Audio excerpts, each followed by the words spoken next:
We lack lots of things. We need more goals. Until the end of the season, it will be like this. That was the damning verdict of Ruben Amorim after Manchester United were beaten at home by Wolves, thanks to Pablo Sarabbia's fantastic free kick. United's 8th home defeat, 15th in the league. We say to the fans the truth, that we lack a lot of things in our team. That we miss chances, that if we don't score goals, we are not going to win. And we have a lot to do and to focus on improving the team and understanding until the end of the league is going to be like this, and then we need to do something.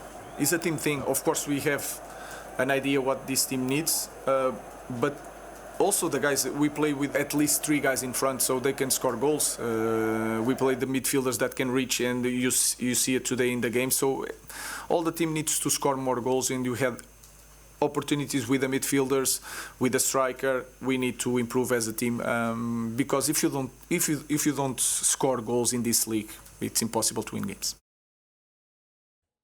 I'm trying to think of the right word, Sue, for this. Lacklustre, I think, is suitable word for their performance here.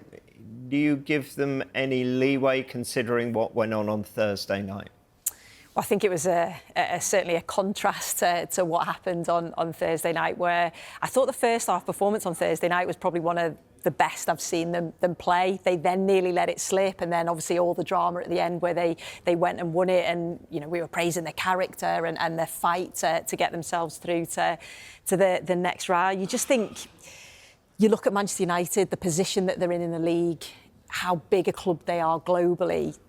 They shouldn't be in that. Is it 15th defeat of the season? And I know that wasn't all under Amorim, but that just isn't good enough for a club of Manchester United's stature. And I know that Amorim's made it clear that the Europa League is something that he's focusing on, obviously rotating and playing some of the younger players. But you just think it's a fine balance, that you still need that momentum going into that game, need that confidence going into the game. So, yeah, again, another sort of disappointing result, shall we say.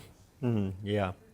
Ruben Amorim said he'll certainly prioritise the Europa League. Saw 5 changes to the starting lineup, including a Premier League debut, Tyler Fredrickson, and just a second start for 18-year-old Harry Amas. Is he right to do this? You were talking about Saka maybe dropping out of Arsenal, giving him a break to concentrate on PSG. Is Amorim right to just go, well, we're not going to get relegated, so... Yeah, I think it's a little bit different in this game because you've got extra time, so there's more... It's harder on your legs, it takes a lot out of you, so he had to change things.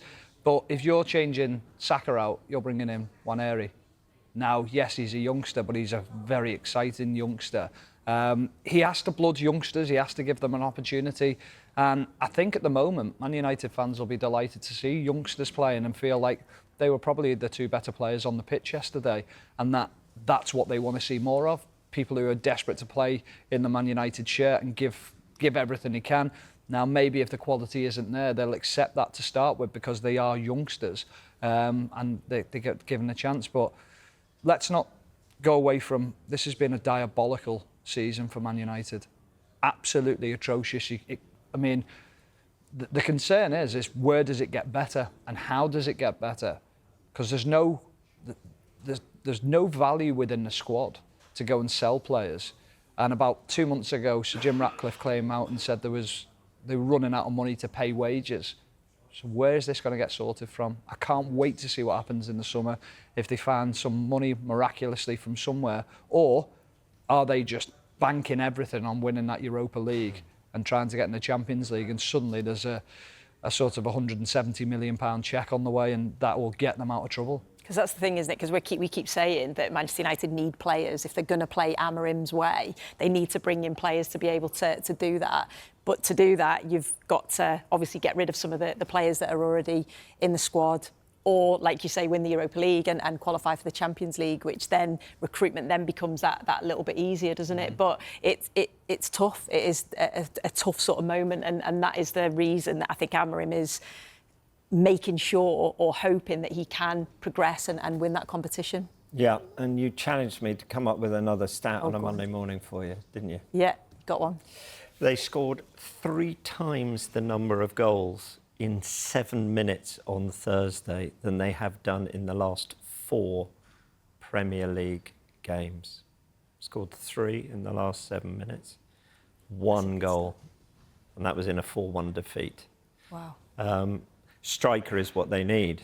The most expensive commodity, though, is it? Yeah, it is. I feel for Hojlund a bit because he is struggling for form and really finding things difficult.